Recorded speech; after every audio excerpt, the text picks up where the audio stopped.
இப்போ நமக்கு கோயில் பிரசாதம்னு சொன்னாவே ஞாபகத்துக்கு வர்றது புளியோதரை, வடை, சுண்டல், தயிர் சாதம், ஸ்வீட்னா வந்து சக்கரை பொங்கல் கொடுப்பாங்க, இல்லைனா வந்து கேசரி கொடுப்பாங்க சில கோவிலில் வந்து.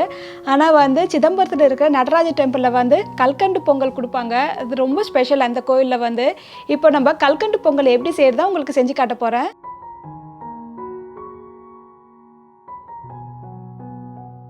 இந்த ரெசிபி வந்து நான் இன்ஸ்டா பாட்டில் வச்சு தான் உங்களுக்கு செஞ்சு காட்ட போகிறேன். இதே ரெசிபி வந்து நீங்கள் பாத்திரத்தில் இல்லைனா வந்து ரெகுலர் குக்கர்லேயும் வச்சு நீங்கள் செஞ்சுக்கலாம். கோயிலெல்லாம் வந்து விறகு அடுப்பில் வச்சு நல்ல பெரிய பாத்திரத்தில் வச்சு தான் இதை செய்வாங்க.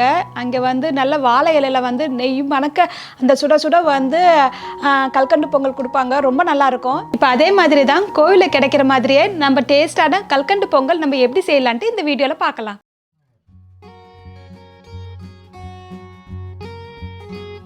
நீங்கள் ஒரு குக்கரு இல்லைனா வந்து இன்ஸ்டா பாட் ஏதாவது எடுத்துக்கோங்க. அதில் வந்து ஒரு கப்பு பச்சரிசியை வந்து நான் 30 நிமிஷம் ஊற வச்சு கழுவி எடுத்து வச்சுருக்கேன். அதை வந்து அதில் போட்டுக்கிறேன். 1 டேபிள் ஸ்பூன் கழுவுன பாசிப்பருப்பு அதில் போட்டுக்கிறேன். ஒரு 2 பிஞ்சு உப்பு போட்டுக்கோங்க. நம்ம உப்பு போட்டால் தான் அந்த ஸ்வீட் வந்து நல்லா எடுத்து கொடுக்கும். ஸோ அதனால் கொஞ்சமாக நீங்கள் பார்த்து உப்பு போட்டுக்கோங்க. பொங்கலுக்கு வந்து தண்ணி வந்து கரெக்டாக பார்த்து ஊற்றணும். நீங்கள் எந்த கப்பில் அரிசி எடுத்தீங்களோ அதே கப்பில் வந்து ஒரு 2.25 கப்பு தண்ணி எடுத்து ஊற்றிக்கோங்க. இதை நல்லா சீல் பண்ணிவிடுங்க. இப்போ நான் இன்ஸ்டா பாட்டில் செய்கிறதுனால நான் ப்ரெஷர் குக் மோடில் வந்து ஒரு 4 மினிட்ஸ் வந்து செட்டப் பண்ணி வச்சுக்கிறேன். ரெகுலர் குக்கராக இருந்தால் நீங்கள் வந்து 4-5 விசில் வர வரைக்கும் நல்லா வேக வச்சு எடுத்துக்கோங்க.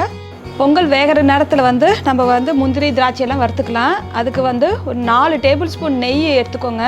ஒரு பாத்திரத்தில் ஊற்றிக்கோங்க. நெய் வந்து நீங்கள் வீட்டில் செஞ்ச நெய்யாக இருந்தால் ரொம்ப நல்லா டேஸ்ட்டாக இருக்கும்.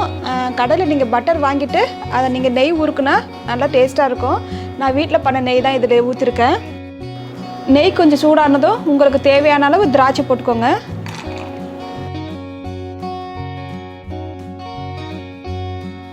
திராட்சை கொஞ்சம் பொரிஞ்சதும் உங்களுக்கு தேவையான அளவு முந்திரி பருப்பு போட்டுக்கோங்க. நல்லா ப்ரௌன் ஆகணும் முந்திரி பருப்பு வந்து. அது வரைக்கும் நல்லா வறுத்துக்கோங்க.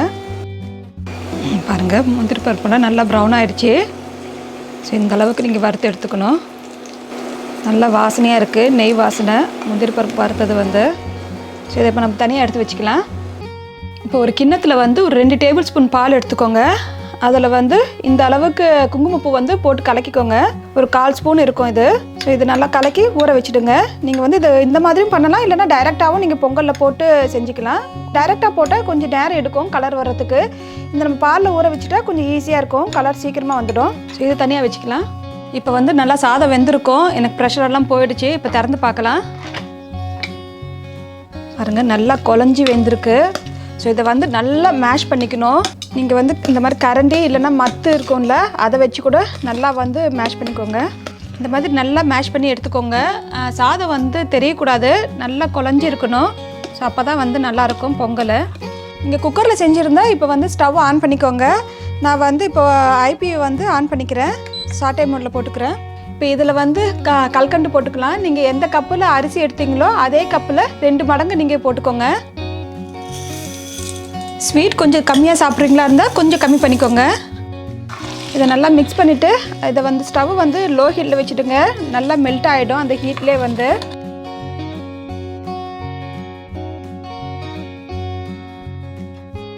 ஒரு 1 நிமிஷத்துலேருந்து 2 நிமிஷம் அப்படியே விட்டுடுங்க.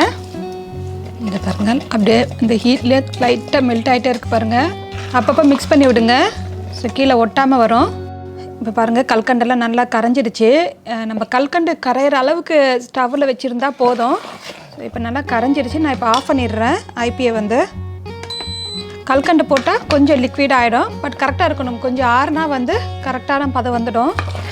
இது கூட 1/2 ஸ்பூன் ஏலக்காய் பொடி, 1/2 ஸ்பூன் ஜாதிக்காய் பொடி, நம்ம கலக்கி வச்சு இந்த குங்குமப்பூ பாலை வந்து கொஞ்சம் ஊற்றிக்கலாம். கொஞ்சம் கொஞ்சமாக ஊற்றிக்கோங்க. உங்கள் கலர் எவ்வளோ வேணுமோ அந்த அளவுக்கு நீங்கள் ஊற்றிக்கோங்க. நல்லா மிக்ஸ் பண்ணி விடுங்க.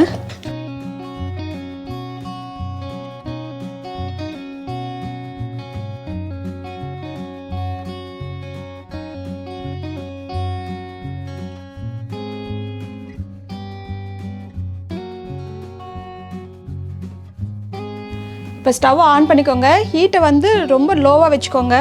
இப்போ நம்ம பண்ணி வச்சுருந்த முந்திரி திராட்சை எல்லாம் போட்டு நல்லா மிக்ஸ் பண்ணிக்கலாம்.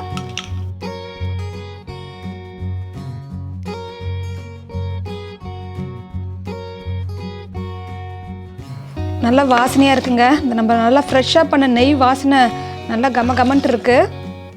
நம்ம மீதி இருக்கிற எல்லா நெய்யும் வந்து ஊற்றிக்கலாம். நம்ம கொஞ்சம் முந்திரி பருப்பு நெய்யும் நான் தனியாக வச்சிடுறேன். மேலே டெக்கரேஷனுக்காக நான் வச்சிடுறேன்.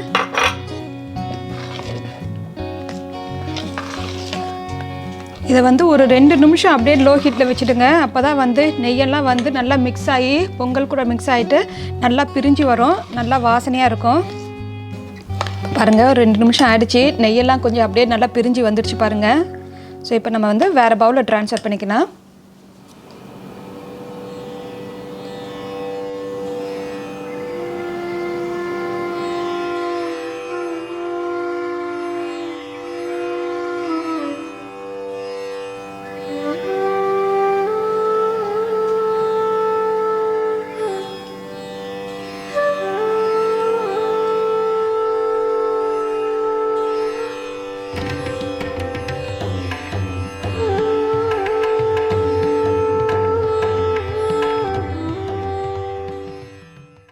இப்போது கல்கண்டு பொங்கல் ரெடி ஆகிடுச்சு. நார்மலாக வந்து நம்ம சாமிக்கு படைக்கிறதுக்கு நிறைய பேர் வந்து வெல்லம் போட்ட சக்கரை பொங்கல், பாயாசம், கேசரி இந்த மாதிரி நம்ம செஞ்சு படைப்போம். இனிமேல் வந்து நம்ம இந்த மாதிரி கல்கண்டு பொங்கல் செஞ்சு நம்ம படைக்கலாம். நான் இப்போ உங்களுக்கு டேஸ்ட் பண்ணிவிட்டு எப்படி இருக்குன்னு சொல்கிறேன். நல்லா நெய்யாக இருக்குங்க. கடைசியில் வேறு நான் மேலே நெய் ஊற்றுனேன்னா நல்லா நெய் மதங்க இருக்குது. நல்லா வாசனையாக இருக்குது, நெய் வாசனை. நான் இன்றைக்கி காலையில் தான் வந்து நெய்யும் வந்து செஞ்சேன். ஸோ நல்லா வாசனையாக இருக்குது இந்த முந்திரி பருப்பு வறுத்த நெய் வாசனை.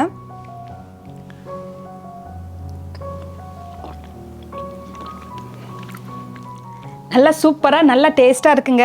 நம்ம வந்து குங்குமப்பூ, ஜாதிக்காய் பொடி, ஏலக்காய் பொடி எல்லாம் போட்டு நல்லா வாசனையாக இருக்குது. நம்ம நார்மலாக வந்து வெல்லம் போட்டு சக்கரை பொங்கல் செஞ்சு சாப்பிட்ற அந்த டேஸ்ட்டில் இது இருக்காது. இது வந்து நல்லா டிஃப்ரெண்ட்டாக நல்லா டேஸ்ட்டாக இருக்கும். நீங்களும் இதே மாதிரி செஞ்சு பாருங்கள். உங்களுக்கு இந்த ரெசிபியில் ஏதாவது டவுட் இருந்தால் கமெண்ட்ஸ் பண்ணுங்கள், நான் ரிப்ளை பண்ணுறேன். நம்ம அடுத்த வீடியோவில் பார்க்கலாம். பாய், தேங்க்யூ.